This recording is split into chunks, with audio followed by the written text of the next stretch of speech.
What are better the eating habits?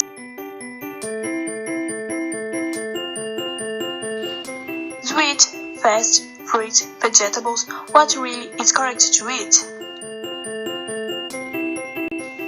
We know that everything in excess is bad to our youth. Sweet and fat in excess cause various diseases.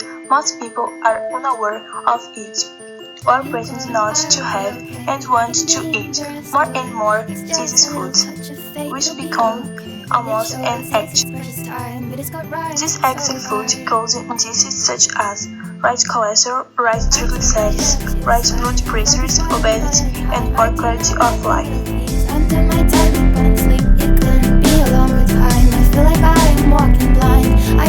A healthy diet is what all people should have.